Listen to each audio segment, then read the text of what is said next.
um sentimento muito interessante quando eu estou em algum sonho lúcido ou desdobramento, quando eu estou acessando algum tipo de realidade paralela. Eu percebo claramente a existência de uma atmosfera de conspiração, de que realmente existe alguma informação extremamente crucial que está sendo ocultada da humanidade. Isso eu percebo sempre que eu estou consciente em alguma realidade paralela, e eu percebo que esse é um dos principais motivos da existência do sistema de controle, que o sistema de controle faz de absolutamente tudo para privar a humanidade de um conhecimento mais elevado e mais ampliado acerca da real natureza dessa nossa existência aqui. Eu percebo que realmente a nossa existência nesse lugar obedece a um padrão de programação. Todas as características desse lugar aqui são de uma simulação holográfica no qual seu substrato é o tempo. Então, a matéria-prima da simulação é o que a gente conhece como sendo o tempo. E o tempo, na minha percepção, é algo como um filme que está em reprodução. Como, por exemplo, se a gente acessar algum vídeo no YouTube, um vídeo de uma corrida, tá tendo uma corrida e os atletas estão correndo. Então isso fornece a ilusão de que existe alguém que está realizando alguma ação, quando na verdade é apenas uma gravação. É uma gravação que está no play, está sendo reproduzida. E eu percebo que com o tempo acontece basicamente a mesma coisa. Porque como nós estamos dentro do tempo, nós temos essa ilusão de que estamos realizando coisas, de que estamos executando ações, quando na verdade tudo já está dentro da gravação da simulação, que é o tempo, e nada aconteceu, nada acontecerá, tudo está acontecendo no eterno momento presente, porque esse filme está sendo reproduzido. Alguém apertou o botão de play e então essa simulação está sendo reproduzida. E é por isso que existem as artes divinatórias, como astrologia, quiromancia, tarô, búzio, que são instrumentos de leitura temporal. O mapa astral, por exemplo, o mapa astral é uma foto temporal de algum pedaço de tempo condizente com algum ser humano. Um bebê recém-nascido, você pode fazer um mapa dele e no mapa você vai ver praticamente tudo sobre a vida de uma criatura que acabou de nascer. Você vai ver se a vida dele vai ser fácil ou se vai ser complicada, se ele vai ter uma família boa, se ele vai ter recursos materiais, o que ele vai procurar na vida, o que ele vai ter medo, as relações que ele vai ter, se ele vai ter filhos ou não vai. Porque isso não é nenhum milagre, não é mágica, não é nada disso. É apenas uma questão de conseguir botar um periscópio sobre o oceano do tempo, de maneira a visualizar outras partes do tempo, ter uma visão mais ampliada acerca do tempo, e o tempo é a própria essência da simulação. E a gente tem uma ideia também de que o tempo é linear, de que o tempo obedece uma estrutura de linha reta, né? A ideia do passado, presente e futuro, mas não existe nem passado nem futuro. É tudo no único momento presente, e o tempo ele funciona de uma forma espiralada. É uma espiral, são ciclos. Então, o passado pode ser o futuro e o futuro pode ser o passado.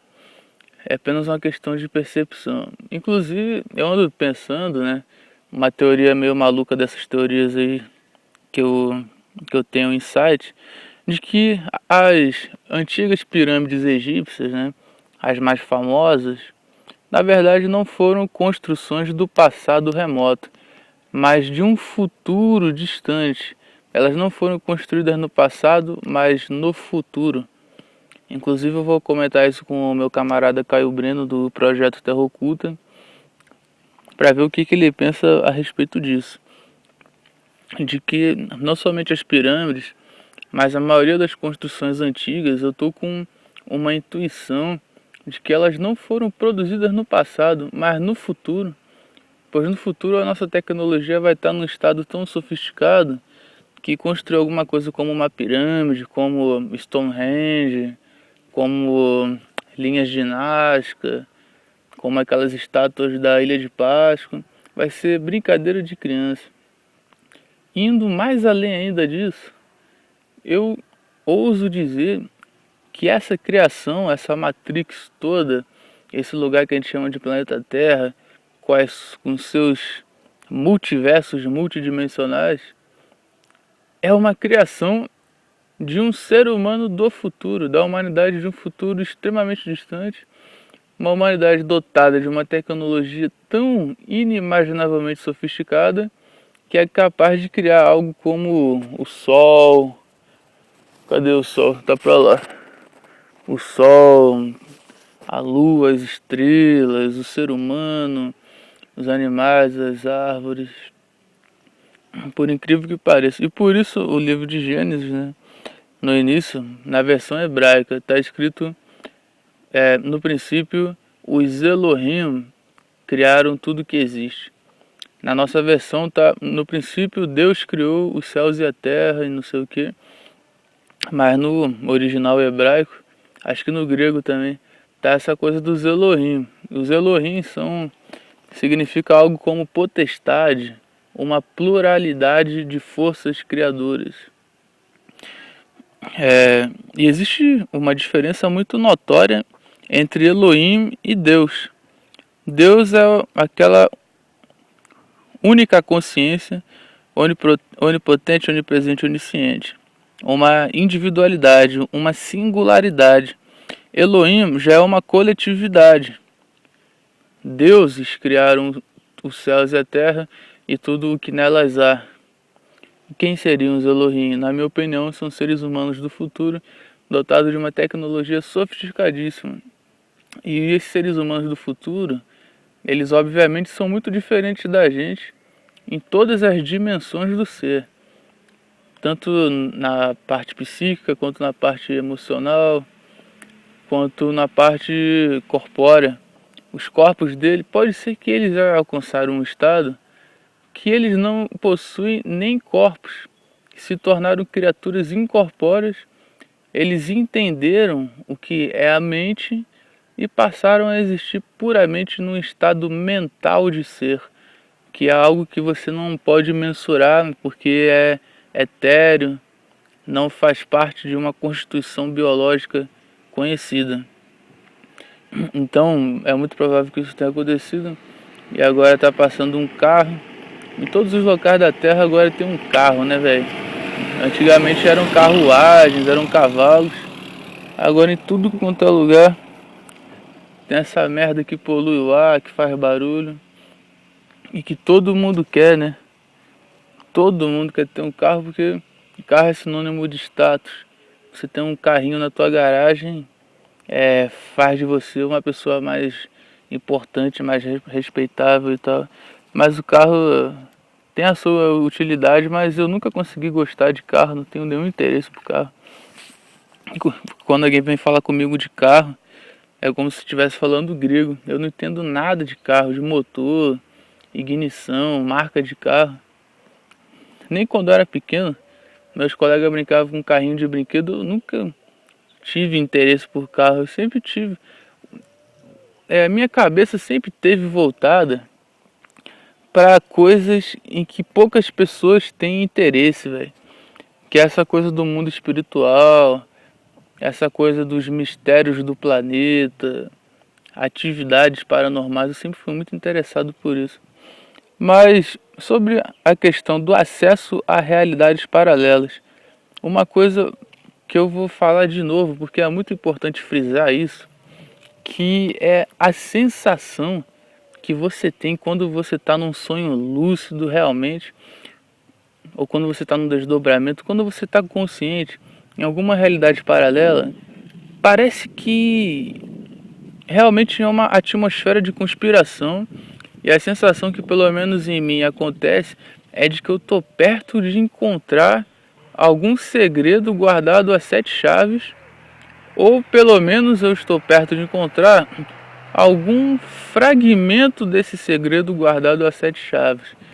E isso dá toda uma energia em volta, em mistério, em enigma. É uma sensação de que você está suspenso no ar. É como se o tempo tivesse um efeito diferente em você. Realmente é algo muito, muito interessante, muito suspeito e muito misterioso. Que todo mundo que tem algum sonho lúcido, alguma experiência consciente numa realidade paralela, sente isso que eu estou falando, que é difícil colocar em palavras isso, mas é mais ou menos por aí.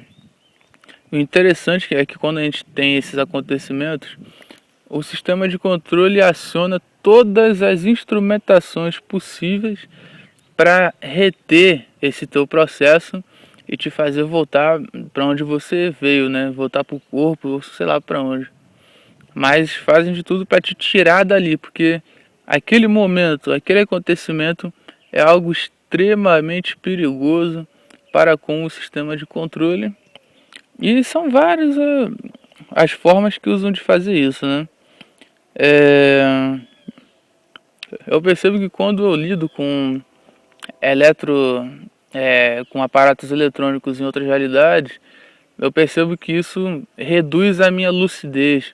Quando eu estou numa realidade paralela consciente e eu vou mexer no celular, aquilo já anuvia a minha consciência, já me deixa meio com a percepção embaralhada, porque realmente existe uma conexão íntima entre a eletricidade e as realidades em si.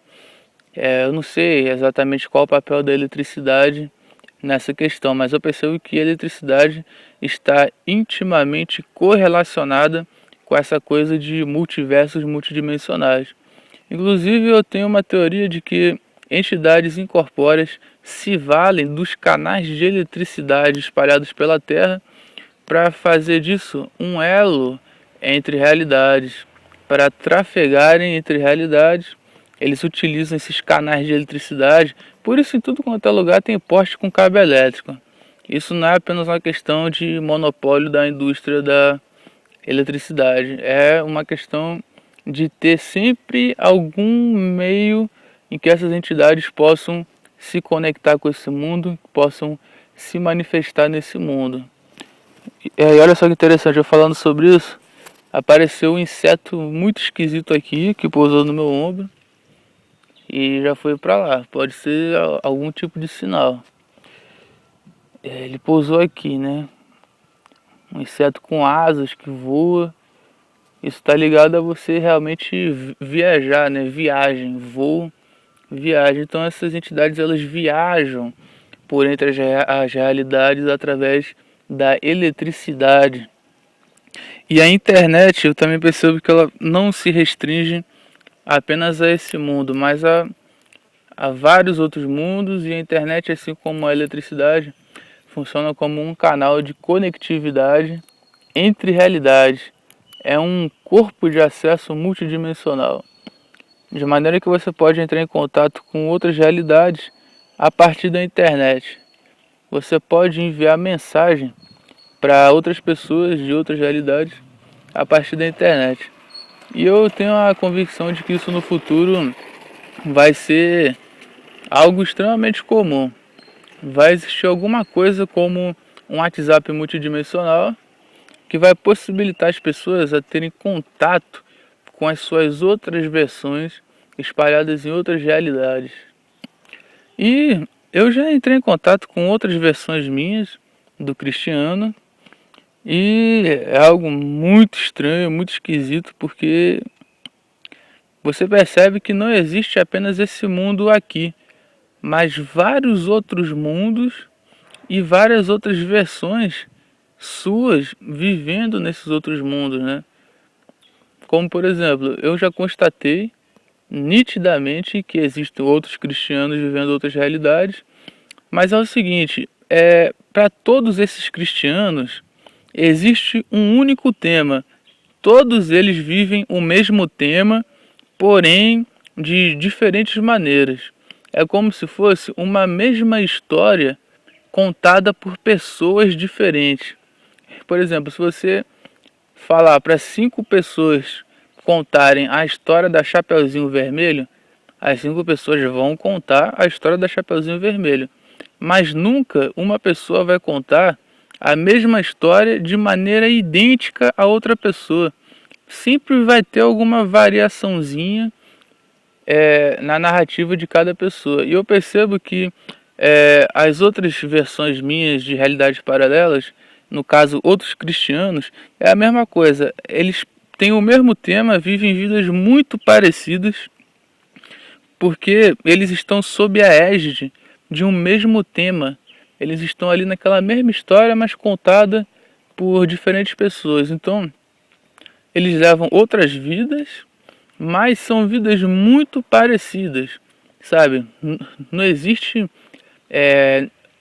nenhuma discrepância muito grande entre mim aqui, esse cristiano aqui, com algum outro cristiano de uma outra realidade. São vidas muito parecidas, são os mesmos prazeres, os mesmos dramas, os mesmos deleites, os mesmos desafios, é tudo sempre na mesma intensidade, tudo muito parecido, porém não idêntico. Tem sempre alguma variaçãozinha, algum detalhe ou outro que se difere, mas em essência é a mesma coisa.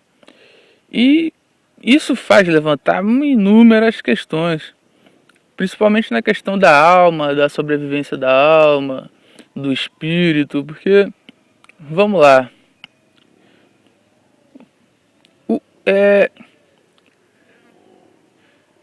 o que acontece quando um cristiano morre?